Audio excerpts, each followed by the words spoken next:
अगर आप अगले 10 मिनट तक पूरी तरीके से फ्री है तो इस वीडियो को आगे कंटिन्यू देखें। मैं ऐसा क्यों कह रहा हूं, बहुत सारे ऐसे मुद्दे, ऐसे प्रश्न जो बच्चों के इस समय दिमाग में चल रहे हैं, उन एक एक प्रश्नों को हम बहुत ही प्रैक्टिकल लेवल पर टेस्ट करने वाले हैं। एक एक क्वेश्चन को बहुत डिटेल से डिस्कस करने वाले हैं। ऐसे प्रश्न जो बहुत बार बच्चे किसी को नहीं बता पाते या बता देते हैं बट उनको एक प्रॉपर सॉल्यूशन नहीं मिलता, जिसको लेकर वो हमेशा उलझा हुआ फील करते हैं। ऐसे प्रश्न कुछ समय जब मैं स्टूडेंट था, कुछ समय पहले जब मैं स्टूडेंट था तो मेरे साथ भी आए, और ऐसे बहुत सारे बच्चे जो अभी प्रिपरेशन कर रहे हैं उनके सामने ऐसे क्वेश्चंस बार बार आते हैं। तो इन एक एक क्वेश्चन को डिटेल से देखते हैं। सबसे पहला प्रश्न, जब आप स्टडी कर रहे हैं सर मन विचलित होता है। बहुत सारे बच्चे हैं जिनका ये प्रश्न है। कुछ बच्चे डायरेक्टली पूछ भी लेते हैं और कुछ नहीं पूछ पाते हैं। देखिए, मन विचलित होने के अलग अलग तरह के टाइप्स हो सकते हैं। आपका मन पूरे दिन ही विचलित रहता है, आपका मन 5 मिनट के लिए विचलित होता है, या आप 2-4 घंटे के लिए विचलित होते हैं। आप किस कैटेगरी में, वो महत्वपूर्ण है। अगर मन 2 मिनट के लिए विचलित हुआ, आप फिर से अपनी पटरी पर आ गए हैं, 2 मिनट के लिए गाड़ी पटरी से नीचे उतरी, कोई दिक्कत वाली बात नहीं है। शायद ये हर किसी के साथ होता है, तो कोई दिक्कत वाली बात नहीं है। आप फिर से कंटिन्यू कर दीजिए। अगर आपका हाफ डे इसी में चला जाता है, आप हाफ डे में सोच रहे हैं और हाफ डे एक्शन एग्जीक्यूट कर रहे हैं, इसका मतलब आपका फुल डे बर्बाद है। और फुल डे कैसे बर्बाद है? वो जो हाफ डे आप कर रहे हो, ना तो आप उस हाफ डे को प्रॉपर रिवाइज कर पाओगे, ना उसके रिवीजन ले पाओगे, तो ओवरऑल उसका जो रिजल्ट होगा वो 0 होगा। जिसका फुल डे सोचने में जा रहा है उसको स्टडी ही बंद कर देनी चाहिए। आपको ये कड़वी बातें लग रही होगी बट ये सच है। अगर आप अपने माता पिता की तरफ देखते हैं, आप अपने भाइयों की तरफ देखते हैं, आप अपने लक्ष्य के प्रति समर्पित हैं और आप हर हाल में उस लक्ष्य को प्राप्त करना चाहते हैं, तो शायद विचलन की कोई स्थिति पैदा ही नहीं होगी। अगर आप चाहते हैं कि हर हाल में मुझे इस लक्ष्य को प्राप्त करना है, हर हाल में मुझे जो मैंने निर्धारित लक्ष्य किया है उसको प्राप्त करना है, तो कोई ऐसी चीज नहीं है जो आपको विचलित कर दे। माना कि बहुत बड़ी समस्या आ गई, आप एक बार के लिए विचलित हो भी गए, लेकिन क्या उस विचलन से पूरा दिन उसी में चला जाएगा? क्या आने वाले टाइम भी मैं उनके बारे में सोचता रहूंगा? अगर आप ऐसा कर रहे हैं, इसका मतलब लक्ष्य छोटा है और आपका विचलन बड़ा है। विचलित होने की प्रवृत्ति आपके अंदर बढ़ती जा रही है। कोई भी कुछ भी कहे, कोई कुछ भी बोले, कोई कुछ भी कमेंट करे, आपका काम है सबको अवॉइड करके, इग्नोर करके, अपनी इमोशनल इंटेलिजेंस को बढ़ाते हुए, डेवलप करते हुए आगे बढ़ना। विचलन होने से रोकने का बहुत अच्छा तरीका है बार बार लक्ष्य के बारे में सोचना, कि अगर मैं विचलित हो रहा हूं तो मैं टाइम वेस्ट कर रहा हूं और अपने लक्ष्य से दूर हो रहा हूं। हर समय जब भी आपको कोई चीज विचलित कर रही है, एक बार जरूर सोचिए कि मेरा लक्ष्य है, मैं ये टाइम सोचकर मैं अपने लक्ष्य से दूर हो रहा हूं। जो मेरे माता पिता ने मेरे लिए सपने देखे हैं, मैं उन सपनों को साकार करने की तरफ अग्रसर नहीं हूं। क्यों नहीं हूं? क्योंकि मैं अपना टाइम कहां पर वेस्ट कर रहा हूं? उन कमेंट के बारे में सोचकर, उन विचलन वाली स्थितियों पे टाइम इन्वेस्ट करके मैं अपने लक्ष्य से दूर हो रहा हूं। तो ये पहले प्रश्न का उत्तर बड़ा सिंपल है। विचलन हर किसी के साथ है, हर कोई डाइवर्ट होता है, लेकिन अगर आप 2 मिनट के लिए डाइवर्ट हो रहे हैं, कोई दिक्कत वाली बात नहीं है। अगर आप बहुत ज्यादा डाइवर्ट हो रहे तो ऑब्वियस ये दिक्कत वाली बात है। इसको हटाने का तरीका एक ही होगा, लक्ष्य के प्रति आपकी जागृति।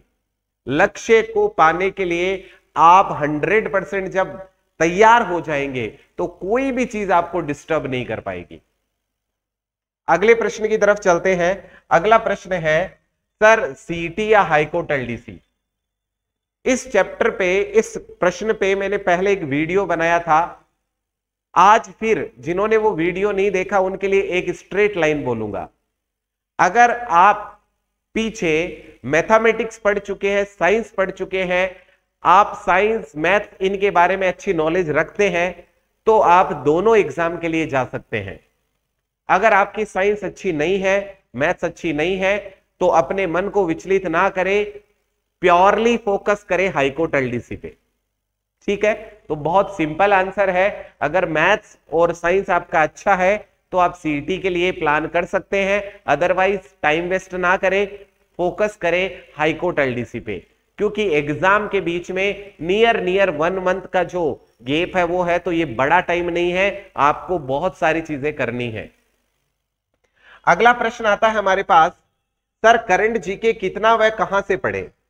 करंट जीके कितना पढ़ना है, इसकी तो कोई लिमिट नहीं है, कहां से पढ़ना है और कितना पढ़ने का। अगर क्वेश्चन अकॉर्डिंग टू टाइम आप पूछ रहे हो तो लास्ट 7 to 8 मंथ्स का करंट आपको पढ़ना है।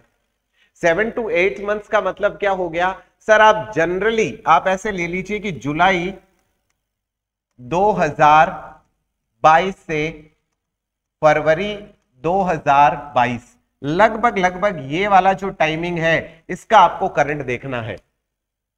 अगर आपके पास अच्छा समय है तो आप जनवरी से इसे देख सकते हैं।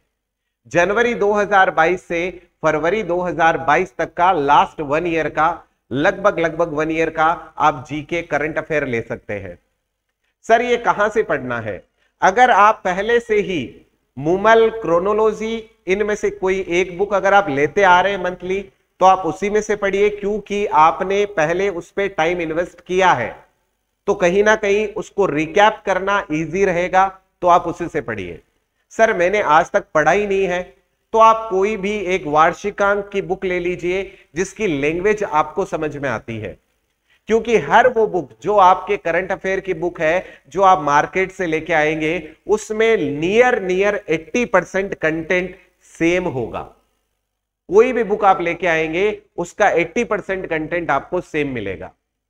हम हमारी तरफ से भी बच्चों के लिए फ्री ऑफ कॉस्ट करंट के जो नोट्स है वो बहुत जल्दी एप्लीकेशन पे अपलोड करेंगे, और उनसे जुड़े हुए जो प्रश्न होंगे, उनसे बनने वाले जो क्वेश्चंस होंगे, वो भी फ्री ऑफ कॉस्ट बच्चों के लिए अपलोड होंगे। अगले प्रश्न की बात करते हैं। अगला प्रश्न आता है, सर अंग्रेजी के कारण हर बार पीछे रहता हूं। ये प्रश्न नहीं है, ये दिक्कत है। लेकिन आप ये सोचिए, ये दिक्कत आप कितने दिन तक और कितने लोगों को बताएंगे? हर बार जब एग्जाम आता है आपका ये लाइन हमेशा की तरह आगे रहता है। आप कब तक इसका पीछा पकड़े रखेंगे? आप कब तक इस लाइन को बार बार रिपीट करते रहेंगे? आखिर कब तक? 1 एग्जाम, 2 एग्जाम, 10 एग्जाम, इवन आपने 4 साल 5 साल निकाल दिए हैं, अभी भी वो लाइन आपने कंटिन्यू रख रखी है। सर ये वो सब्जेक्ट है जो मुझे पीछे धकेलता है, तो कब तक धकेलेगा भाई? अगर इस सब्जेक्ट से ऊपर आप नहीं आ पा रहे हो, इस सब्जेक्ट को आप नहीं कर पा रहे हो, तो क्विट कर दीजिए। जब आपने हिंदी कर लिया, जीके कर लिया, तो ये भी होगा भाई सर मेरा बैकग्राउंड बहुत वीक है। सर बैकग्राउंड वीक नहीं है, आपका मन वीक है, उसको अच्छा बनाइए। कोई भी सब्जेक्ट जो आपने अब तक नहीं पढ़ा है, जब आप उसे पढ़ना शुरू करेंगे तो उसे आप सीखेंगे। लेकिन अगर मन वीक है, अगर मन में असंतोष की प्रक्रियाएं चलती रहती है और बार बार ऐसे लगता है ये सब्जेक्ट मुझसे नहीं होगा, यकीन मानिए कितना भी अच्छा टीचर आपके सामने आ जाए, आप उसे नहीं कर पाएंगे। ये जो बहुत बड़ी आपने अपने ऊपर ऐसे बॉन्डेज डाल रखा है कि ये सब्जेक्ट है, इसकी वजह से मैं पीछे रह रहा हूं, भाई पढ़ लो ना इसे। सर आप मेरी जगह होते ना, तब आपको समझ में आता। मैंने कोशिशें की है, आप यकीन मानिए आप एक बहुत बड़ा झूठ बोल रहे हैं। आपने बहुत अच्छी कोशिश अभी तक की ही नहीं है। अगर आप बहुत अच्छी कोशिश करेंगे तो 100% ये सब्जेक्ट भी आपके समझ में आएगा। कुछ एक्स्ट्रा करने की जरूरत नहीं है। जहां से जिस टीचर की बात आपको समझ में आए, लोग उस टीचर के लिए कुछ भी बोले, मैटर नहीं करता। आपको किसी भी टीचर की जिसकी बात सबसे इजी समझ में आ रही है, आप उसको फॉलो करना शुरू कर दीजिए। उसके सारे सेशंस निकालिए, उसकी हर एक बात को कैप्चर करिए, जिसकी बढ़िया लगती हो ना उसको फॉलो कर लो। जरूरी नहीं हमारे चैनल पे, जरूरी नहीं उस चैनल पे, मैं कह रहा हूं किसी भी टीचर की आपको बात समझ में आए उसको फॉलो करना चालू करिए, उसके सारे वीडियो देखिए, कंटिन्यू देखिए, बैक टू बैक देखिए। जब आपको पता है यार कि ये सब्जेक्ट है जो मेरा सिलेक्शन रोक रहा है तो इसको करना तो पड़ेगा। इस लाइन से पीछा छुड़ाइए, इसका इलाज आप खुद करेंगे, कोई डॉक्टर नहीं आएगा ऐसा इंजेक्शन लेकर कि वो आपके लगाए और आप ठीक हो जाए। आप स्वयं इसका इंजेक्शन बनाएंगे, आप स्वयं इसको ठीक करेंगे और उसके लिए आपको टाइम देना पड़ेगा। आप किसी भी टीचर को जिसकी बात समझ में आती हो, जो बात बोल रहा है वो आपके समझ में आती हो, वहां से आप शुरू करिए। बट शुरू करिए, काम करिए, टाइम दीजिए, 100% आपकी प्रॉब्लम सॉल्व होगी। अगले प्रश्न की तरफ चलते हैं। सर रिटन के बाद टाइपिंग में कितना समय मिलेगा? देखिए रिटन एग्जाम के बाद टाइपिंग में एक पर्टिकुलर समय पहले डिफाइन तो नहीं किया जा सकता, लेकिन मैं ऐसे कह सकता हूं लगभग 40 से 45 दिन तो मिलेंगे ही मिलेंगे। ये मैं आपको टाइम बता रहा हूं, लगभग 40 से 45 दिन का टाइम आपको मिलेगा।